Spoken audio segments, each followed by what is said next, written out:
पूरी दुनिया में ही हर जगह है। अब यहां इतना बड़ा क्राउड यार, मैं हैरान हूं। दुनिया में जहां भी जाओ, और वहां भी बहुत हैं, या तो होते ना सारे इधर आ गए होते, वहां खाली हो गया होता मुल्क, वहां भी बहुत हैं। अमेरिका में, कनाडा में, जापान में, बर्मा में, थाईलैंड में, मलेशिया में, उज़्बेकिस्तान तक में पहुंचे हुए हैं। अफ्रीका में कौन सा कंट्री है जहां पाकिस्तानी ना हो? हर जगह इंडियन पाकिस्तानी, इंडियन पाकिस्तानी। और यहां गुजराती इतने हैं कि जो मिल रहा है गुजराती। मैंने कहा भाई गुजरात में भी कोई गुजराती बाकी रह गया है? ये सारे इधर ही आ गए हो, ये सारे इधर ही आ गए हो। ये होता है आबादी का तब फायदा, समझते हो? हम जो बार बार कहते हैं ना आबादी आबादी आबादी बढ़ाओ, दुनिया में जिसकी आबादी बढ़ती है कल्चर और मजहब उसी का फैलता है। खूब समझ लो, दुनिया में जिसकी आबादी बढ़ती है कल्चर भी उसी का और मजहब भी उसी का फैलता है। और जिस कौम की आबादी घटना शुरू हुई ना, उसका बेड़ा गर्क, वो अपनी मौत मर जाती है। वो कौम वो अपनी मौत खुद ही मर जाती है। अब गैर मुस्लिमों को अपने कल्चर की हिफाजत करनी नहीं है। वो कहते हैं क्या हो गया, हम कम हो गए तो क्या हो गया? उनके लिहाज से ये ठीक है सोच, उनकी सोच क्या है, ठीक है, लेकिन हमारे लिए ठीक नहीं है। क्यों भाई? हम तो पैगंबरों की दावत के अमीन हैं। अल्लाह ने सबसे आखिर में मोहम्मद सल्लल्लाहु अलैहि वसल्लम को भेजा है। आपके बाद कोई पैगंबर नहीं आएगा। अब इस्लाम को दुनिया में बचाना किसकी जिम्मेदारी है? हमारी जिम्मेदारी है। तो हम नस्ल कैसे रोकेंगे भाई? हम तो गुनहगार होंगे, क्योंकि हमारा कल्चर हमारा नहीं है। हम अगर नमाज पढ़ते हैं ये हमारा कल्चर है, तो क्या हमारा है ये? बोलो, ये तो अल्लाह ने हमें हुक्म दिया नमाज पढ़ने का। हम अगर तहारत इख्तियार करते हैं तो ये हमारा कल्चर है? बोलते क्यों नहीं? ये भाई अल्लाह के रसूल ने हमें हुक्म दिया है, इसलिए कल्चर तो है, लेकिन ये इस्लाम की वजह से है। हमारी औरतें अगर पर्दा करती हैं तो ये हमारा कल्चर है। हमारे शागिर्द हैं केपीके के, अब देखो ये केपीके के लोग भी बैठे हुए हैं यहां पे। हर सूबे का बंदा इंडिया पाकिस्तान से पूरी दुनिया में पहुंचा हुआ है। कोई बुनेर से आया हुआ है, कोई सवाबी से आए हुए हैं, माशाल्लाह। और मदारिस इतने बनाए माशाल्लाह, देख के ईमान खुश ताजा होता है यार। पूरी दुनिया में दीनी मदरसे फैला दिए। हमारे यहां ना पाकिस्तान में एक तबका सेकुलर लिबरल लोगों का है और एक तबका मजहबी स्कॉलर का है। जो सेकुलर लिबरल लोग हैं वो तो मजहबी को बुरा सुबह शाम कहते हैं। एक तबका मार्केट में ऐसा आया है जो है तो मजहबी, लेकिन उसका काम है सुबह शाम उलमा को बुरा भला कहना, मदरसों को बुरा भला कहना। वो तबका बात तो कुरान और सुन्नत का लेबल लगा के करता है, मगर उसका काम है मदरसे बुरे, मौलवी बुरे, मदरसे ऐसे, मौलवी ऐसे, मदरसे ऐसे, मौलवी ऐसे। वो इस्लाम को तो बुरा बराह रास्त कह नहीं सकते, तो किसको बुरा कहते हैं? मदरसों को और मौलवियों को। तो ऐसे लोगों से मैं कहता हूं कभी खुशबू लगा के हमारे साथ आओ और दुनिया का सफर करो अपने खर्चे पे। ऐसा ना हो मेरे पास फोन आए कि मैं जा रहा हूं टिकट करा दो। कभी आप खुशबू लगा के हमारे साथ आओ, दुनिया का सफर करो, अफ्रीका के जंगलों में चलो, अमेरिका कनाडा जाओ, जापान जाओ, तुम्हें पता चलेगा कि इंडिया और पाकिस्तान में उलमा ने, पूरी दुनिया में मौलवियों ने कितना दीन का काम किया है, कितना काम किया है। इन जंगलों को नहीं छोड़ा। कैसे कैसे गांव देहातों के लोगों पे जंगलों में जाके मेहनत की है। बाकी जो फ्रॉडी मदरसा हो तो भाई वो तो हम वैसे ही उसके खिलाफ हैं। अभी मेरा एक क्लिप चल रहा है, नीचे मौलानाओं ने गालियां दी हुई है मुझे कि बिजनेस करने का बेहतरीन तरीका बताया है मैंने उसमें। आप लोग भी सीख लो, बेहतरीन तरीका है। अगर कोई बेरोजगार है ना, एक तरीका, दो तरीके हैं, दो तरीके। तो ऐसा बेहतरीन तरीका है बिजनेस का कि उससे दे दनादन नोट छापोगे नहीं, नोट छापने की मशीन बन जाओगे आप। IMF वाले आपसे कर्जा लेंगे। दो तरीके हैं। वो एक तरीका तो चार दीवारी खड़ी करो यतीम बच्चे ले आओ कहीं से उधार, और वो यतीम होना भी जरूरी नहीं है, देखने में यतीम लगे। ये भी धंधा है पाकिस्तान में, इंडिया में भी होगा यकीनन। पाकिस्तान में दौलत कमाने का बेहतरीन तरीका है, चार दीवारी खड़ी करो, बल्कि चार दीवारी भी नहीं खड़ी करो यार, वो भी किसी से पैसे लो। बोले यतीम बच्चे, इनका कोई ठिकाना नहीं है, कौन तहकीक करता है यतीम है भी कि नहीं है, कहीं से उधार लिए हुए हैं, हो सकता है अपने ही बच्चे उनको यतीम बना के पेश कर रहा हो। तो लोग फिर दे दनादन पैसा देते हैं, और जो मदरसे का मोहतमिम नोट छापने की मशीन बनता है, फिर 4 शादियां भी करता है, फिर हमें आके बता रहा होता है मेरी 4 बीवियां, इतना पैसा इतना पैसा। एक ये तरीका है। तो इस पे लोग मुझे कहते हैं देखो मदरसों के खिलाफ। मेरे भाई, हम मदरसों के कैसे खिलाफ हो गए? हम तो खुद मदरसे की पैदावार हैं। हम तो ये आवाम को बताना चाहते हैं कि जहां सही मदरसे हैं वहां 2 नंबर भी हैं। तो आप फर्क करो भाई, जो रिलायबल उलमा हैं, सही बाकायदा दीनी इदारों से फारिग हैं, बड़े इदारों की निगरानी में चल रहे हैं, उन पे एतमाद करो। बिनौरी टाउन बड़ा इदारा है, बिनौरिया बड़ा इदारा है, दारुल उलूम कुरंगी बड़ा इदारा है, जामियत रशीद बड़ा इदारा है। तो बड़े इदारे जो होते हैं ना, उनकी कस्टडी में जो इदारे चल रहे होते हैं, वो उनकी निगरानी होती है। लेकिन हमारे यहां अवाम ये देखती नहीं है। बस अवाम क्या करती है, कोई भी उठा और कहीं से उधार यतीम लेके कुछ चला दिया तो वो दे मार 4.5, बकरे भी आना शुरू और पैसा भी आना शुरू, वो इतना करोड़पति बन जाता है। तो उन मदरसों के हम खिलाफ हैं, वरना मदरसे के हम कैसे खिलाफ हो सकते हैं भाई? हम तो खुद मदरसे से, अगर मदरसा ना होता आज मैं यहां थोड़ी बैठा होता आपके सामने। मैं तो जॉब कर रहा होता, कहीं जॉब कर रहा होता, बॉस से छुट्टी मांग रहा होता, छुट्टी दे दो भाई हमें जाना है घर। 4 बार तो सवाल ही पैदा नहीं होता, 4 शादियां होती, एक बच्चा होता, 2 बच्चे होते, इस पे खुश होता कि मैं मुल्क पे बोझ नहीं हूं, मैंने सिर्फ 2 बच्चे पैदा किए, मुल्क पे बोझ नहीं हूं। नजरियात भी गलत होते, कॉन्सेप्ट भी गलत होते। ये तो मदरसे का एहसान है भाई, अल्लाह ने हम जैसे नालायकों को मदरसों में लाके कुछ टूटी फूटी दीन की खिदमत की अल्लाह ने हमें तौफीक अता फरमा दी। और दूसरा पैसा कमाने का बेहतरीन तरीका यह है कि आप जिन चुड़ैल भूत भगाने का बिजनेस शुरू कर दो। इससे आपको जो इज्जत मिलेगी सोसाइटी में, इतनी इज्जत मिलेगी कि डॉक्टर अब्दुल कदीर खान थे ना पाकिस्तान में साइंसदान, उनको भी वो इज्जत वो सोच नहीं सकते थे। अगर डॉक्टर अब्दुल कदीर खान रूहानी आमिल बन जाते ना साइंस छोड़ के, तो आप देखते आखिरी दम तक ऐसी इज्जत होती उनकी कि क्या बताऊं मैं आपको। तो जिन चुड़ैल भूत भगाने का काम शुरू कर दो, क्योंकि देखो 2 नंबर डॉक्टर पकड़ा जाता है, गलत टीका लगा दिया, डॉक्टर देखेंगे अबे ये बीमारी ये थी, तूने लगाया क्या है, ट्रेस हो जाएगा। इनकी को ट्रेस करने का कोई जरिया है ही नहीं, क्योंकि वो काम ही नहीं है भाई। ट्रेस तो जब होता है ना, जब इलाज की 2 किस्में हो, सही और गलत, या इलाज ही नहीं है, A to Z fraud he fraud है। मैं जिन्नात के वजूद का मुनकिर नहीं हूं, मैं जादू के वजूद का मुनकिर नहीं हूं, मैं आमिलों का मुनकिर हूं। मेरी बातों को खल्त मल्त ना किया करो। इस पे मैं बहुत दफा बयान कर चुका हूं, लेकिन यहां भी ये रूहानियत के नाम पे ना, क्योंकि जहां मजहब होगा वहां ये जिन चुड़ैल भूत की कहानियां, और जिन चुड़ैल है उसके ऊपर भूत आया हुआ है, उसके ऊपर हमजाद आया हुआ है, उसके ऊपर मुवक्किल आया हुआ है, उसके भाई छोड़ दो, इन चक्करों में नहीं पड़ो। सुबह शाम आमिलों की नफी किया करो जो रूहानी आमिल हैं। और मैं 2 नंबर आमिलों के खिलाफ नहीं हूं। मैं जब मदरसों के खिलाफ बात करता हूं तो 2 नंबर मदरसों की बात करता हूं जो उनके मोहतमिम फ्रॉडी होते हैं।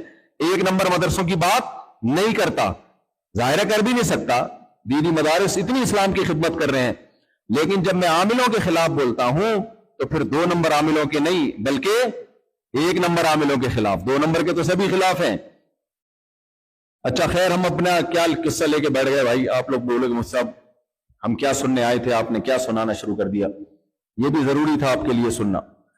तो जो भी स्कॉलर हैं, सेकुलर लोग हैं या मजहबी स्कॉलर हैं जो उलमा के खिलाफ हैं, खास तौर पे सबसे ज्यादा नजला बर्रे सगीर के उलमा पे गिराया जाता है। कहते हैं ये मौलवियों ने ये कर दिया, ये मौलवियों ने ये कर दिया। तो खुशबू लगा के आओ कभी हमारे साथ, पूरी दुनिया में सफर करो, تمہیں پتہ چلے گا علماء نے کیا کچھ نہیں کیا، کتنے لوگوں کے اسلام بچایا انہوں نے، کتنے لوگوں میں دین کا علم پھیلایا، اور فرقہ پرستی سے آزاد ہو کے، یہ سمجھو اچھی طرح، ہمارے ہاں علماء کو فرقہ پرست کہا جاتا ہے، یہی کہا ہے فرقہ پرست لوگ ہیں یہ۔ آج میں گیا ایک مدرسہ دیکھنے کے لیے، کیا نام تھا اس مدرسے کا؟ محمود میموریل، منگوچی میں ہے، بڑا مدرسہ۔ منگوچیاں ہماری والدہ پکایا کرتی تھی، کھنڈیاں اور منگوچیاں کھائی ہیں آپ نے کبھی؟ بھائی ہندوستانی کھانا ہے کھنڈیاں، بیسن سے بنتا ہے، اور ایک منگوچی وہ بھی بیسن سے بنتی ہے۔ تو جب انہوں نے بتایا نا منگوچی جانا ہے ہم نے، تو مجھے وہ کھانا یاد آ گیا، منگوچی۔ تو وہاں کیا ہے، مدرسہ ہمارے علماء نے بنایا، لیکن چونکہ یہاں پر عوام شافعی ہے تو پڑھا کیا رہے ہیں؟ فقہ شافعی۔ تو یہ فرقہ پرست ہو سکتے ہیں؟ فرقہ پرست آج ہوتا کیا ہے، میں صحیح ہوں باقی سارے غلط، ان کو لوگ کہتے ہیں امت میں اتحاد پیدا کر رہے ہیں۔ کمال کی بات نہیں ہے؟ یہ اتحاد پیدا ہو رہا ہے، یہ توڑ رہے ہو تم۔ ایک ڈاکٹر اٹھے اور کہے میں ہوں باقی سارے بیوقوف ہیں دنیا میں جتنے ڈاکٹر ہیں، اصل میں میڈیکل سائنس صرف میں نے پڑھی ہے اور میڈیکل سائنس صرف مجھے معلوم ہے، اور وہ یہ کہے کہ میں ڈاکٹروں میں اتحاد پیدا کر رہا ہوں، تو اتحاد پیدا ہوگا یا توڑ پیدا ہوگا؟ بولتے کیوں نہیں؟ توڑ پیدا ہوگا۔ بھائی تو ہی کیوں صحیح ہے، باقی سارے کیا گھاس کھا رہے ہیں، انہوں نے کالج میں نہیں پڑھا؟ تو اسی طرح میرے بھائی قرآن و سنت کو سمجھنے کے لیے بہت سارے مجتہدین پیدا ہوئے ہیں، اور وہ آج نہیں پہلے پیدا ہو چکے ہیں۔ ان میں مشہور مجتہدین جنہوں نے قرآن و سنت پہ بہت زیادہ کام کیا ہے اور پوری امت نے ان کو فالو کیا ہے، ان کو برحق سمجھا ہے، وہ کون ہے؟ نمبر ایک، سب سے پہلے امام ابو حنیفہ رحمہ اللہ تعالی، جن کے بارے میں علامہ ابن حجر نے دعویٰ کیا کہ وہ تابعین میں سے تھے۔ نمبر دو، امام مالک رحمہ اللہ تعالی، جن کے بارے میں حدیث میں آتا ہے، اکثر علماء کہتے ہیں اس سے امام مالک مراد ہیں، کہ ان قریب مدینہ میں ایک ایسا عالم پیدا ہونے والا ہے کہ پوری دنیا سے لوگ علم حاصل کرنے کے لیے اس کی طرف کجاوے کسیں گے، اونٹوں کا سفر کر کے آئیں گے۔ اکثر علماء اس طرف گئے ہیں، اس سے مراد کون ہے بھائی؟ بولتے کیوں نہیں؟ امام مالک۔ تھوڑی آواز اس کی بڑھا دو تاکہ مجھے کم چیخنا پڑے، چیخنے کا کام یہ خود کرے گا۔ تو امام مالک رحمہ اللہ تعالی۔ تیسرے نمبر پہ امام شافعی، جو امام ابو حنیفہ کے شاگرد ہیں، قریشی ہیں، ہاشمی ہیں۔ چاروں اماموں میں امام شافعی کو یہ شرف حاصل ہے کہ آپ کا نسب نبی صلی اللہ علیہ وسلم کے نسب سے جا کے ملتا ہے، قریشی ہاشمی۔ اور علم میں کتاب الام، امام شافعی کی کتاب اٹھا کے دیکھو، آدمی حیران ہو جاتا ہے کہ علم کا سمندر۔ یہ آج کل کے جتنے اسکالر آ رہے ہیں نا بھائی، جو قرآن و سنت کے ریفرنس دے کے آپ کو کہہ رہے ہیں کہ بڑا علم ہے، یہ ان کی جوتیوں کے خاک کے برابر بھی بولو نہیں ہے۔ اور چوتھے نمبر پہ امام شافعی کے شاگرد امام احمد ابن حنبل، جو امام بخاری کے استاد ہیں۔ یہ چار فقہا گزرے ہیں جن پر 99.9% امت نے اعتماد کیا اور انہی کو فالو کیا ہے، انہی کا فقہ پوری دنیا میں رائج رہا ہے۔ اب آپ کوئی نئی چیز مارکیٹ میں لے کر آؤ گے اتحاد کے نام پہ، تو اتحاد پیدا نہیں ہوگا بھائی صاحب، اس سے کیا ہوگا؟ توڑ پیدا ہوگا۔ ہر آدمی قرآن اور سنت کا لیبل لگا کے میں ریفرنس کے ساتھ بات کرتا ہوں، میری بات کو فالو کرو، وہ بھی ریفرنس کے ساتھ بات کرتا ہے، اس کی بات آپ کی بات سے مختلف، تیسرا آئے گا اس کی بات آپ دونوں کی بات سے مختلف، چوتھا آئے گا اس کی بات آپ تینوں کی بات سے مختلف۔ اس سے تو بھائی امت بوکھلاہٹ کا شکار ہوگی، بوکھلاہٹ کا شکار ہوگی۔ ایک طلاق کے مسئلوں میں اتنا اختلاف، نماز میں اتنا اختلاف۔ بھائی جب چاروں کی ایک ریسرچ ہے اور پوری امت نے اس کو قبول کر لیا، تو انہی میں سے کسی ایک کو فالو کرو اور دوسرے کو برا بولو مت سمجھو۔ سعودی عرب کے ایک سلفی عالم ہیں، بڑے معتدل، ان سے کسی نے پوچھا کہ میں ایک ایسے کنٹری میں رہتا ہوں جہاں فقہ مالکی ہے، تو میں ان کو کس بات پہ فتویٰ دوں؟ انہوں نے کہا کہ جس ملک میں جو فقہ رائج ہو اس کے خلاف لوگوں کو چلانے کی کوشش مت کرو اور لوگوں کے ذہنوں میں تشویش پیدا مت کرو. اختلاف پیدا ہوگا، تشویش ہوگی. تو یہ وہ طریقہ ہے جس سے امت فرقہ واریت سے بچے گی. سمجھتے ہو کہ نہیں سمجھتے ہو؟ ہاں، ایک کام کرنا ہے آپ نے. یہ میرا موضوع نہیں ہے لیکن بیچ بیچ میں اہم باتیں آ رہی ہیں نا، یہ ضروری ہیں، ورنہ کوئی نیا آئے گا آپ کو بولے گا اس طرح نماز نہیں، اس طرح پڑھو، اس طرح وہ یہ ریفرنس اور یہ حوالے اور وہ حوالے سب کے پاس ہوتے ہیں بھائی. یہ چاروں ائمہ نے جو قرآن و سنت پہ تحقیق کی ہے نا، ان کو پوری امت مانتی ہے. تو اب دیکھو مدرسہ احناف کا ہے، انڈیا کے علماء نے بنایا، لیکن پڑھا کیا رہے ہیں اس میں؟ شافی فقہ. کیوں بھائی؟ ہم ان پہ حنفی فقہ مسلط کریں گے، یہ صدیوں سے فقہ شافی کو فالو کرتے آ رہے ہیں، تو توڑ پیدا ہوگا کہ نہیں ہوگا؟ تو کوئی بات نہیں یار، امام شافی بھی اہل سنت والجماعت کے امام ہیں. تو یہ ظرف اللہ نے ہمیں دیا بھائی. اور ایک صاحب آئے مسجد میں بیان کرنے کے لیے کراچی میں، بیان کرتے ہی انہوں نے پتہ نہیں جمعے کی سنتوں پہ ایک لیکچر جھاڑ دیا. یہ اتنی سنتیں نہیں، اتنی سنتیں، لوگ اتنی تشویش میں. کوئی کہہ رہا ہے یار ہم نے تو جگہ جگہ لوگوں میں تشویش پیدا کرنا، اس سے امت جڑنے کے بجائے ٹوٹے گی. تو اس لیے صدیوں سے جو طریقہ چلا آ رہا ہے، ان چاروں میں سے ایک کو فالو کرو اور باقیوں کو برحق سمجھو. فالو کس کو کرنا ہے؟ ایک کو، کیونکہ فالو تین کو کر نہیں سکتے اور سب کے پاس دلائل ہیں. ایک کام سے بچنا ہے، بس دو کاموں سے. فالو چاروں میں سے ایک کو کرنا ہے، لیکن دو چیزوں سے بچنا ہے. نمبر ایک، عقیدے میں نہ کوئی حنفی ہوتا ہے، نہ کوئی شافعی ہوتا ہے، نہ کوئی مالکی ہوتا ہے، نہ کوئی حنبلی ہوتا ہے. سمجھتے ہو کہ نہیں سمجھتے؟ عقیدے میں تقلید نہیں ہوتی. عقیدہ سب کا ایک ہونا چاہیے. وہ کیا ہے؟ توحید. بولتے کیوں نہیں؟ وہ ابھی میں تھوڑی وضاحت کرتا ہوں توحید کسے کہتے ہیں. اس میں کوئی کمپرومائز بولو نہیں ہے. اگر آپ فقہ حنفی کو فالو کرتے ہو اور کوئی حنفی عالم آپ کو شرک سکھانا شروع کر دے، ایسی کی آپ لوگ کچھ ہماری والی اردو بھی سیکھ لو بھائی، ایسی کی تیسی بھائی. سمجھتے ہو؟ کوئی نہیں ماننا. عقیدہ ہے کیا ہے؟ توحید. وہ میں ابھی ایکسپلین کرتا ہوں توحید کسے کہتے ہیں، کیونکہ یہ بھی بہت سے لوگوں کو کنفیوز ہو گئے ہیں. آپ دعا کرو اللہ وقت میں برکت دے. یہاں بہت سارے غیر مسلم الحمدللہ مسلمان ہوتے ہیں، لیکن یہاں کوئی ایسا مجھے ادارہ نظر نہیں آ رہا کہ ان غیر مسلموں کو لے اور اسی وقت سے ان کی تعلیم شروع کر دے. کل بھی کوئی غیر مسلم اسلام کے بارے میں پوچھ رہے تھے، وہ کہہ رہے تھے میں مسلمان ہونا چاہتا ہوں. تو میں نے ظاہر بھائی کے حوالے کیا، آپ نے کیا؟ ان کو مسلمان نہیں کیا ابھی تک، میرا خیال رابطے میں ہے نا. اگر وہ نہیں ہوا نا تو قیامت میں آپ کی پکڑ ہوگی. ہاں، وہ بیچارہ خود آیا تھا کل کہ مجھے اسلام سکھاؤ، یہیں کے مقامی افریقہ کے، کیونکہ وہ دیکھتے ہیں نا نماز پڑھتے ہوئے ہماری خواتین کو دیکھتے ہیں انہوں نے کیسا پردہ کیا ہے. اسلام میں اتنی اٹریکشن ہے کہ غیر مسلم کو اسلام کے قریب لانے کے لیے تبلیغ کی ضرورت ہے ہی نہیں. وہ خود ہی آئے گا، خود انسان کے بچے بن جائے. اگر ہم لوگ،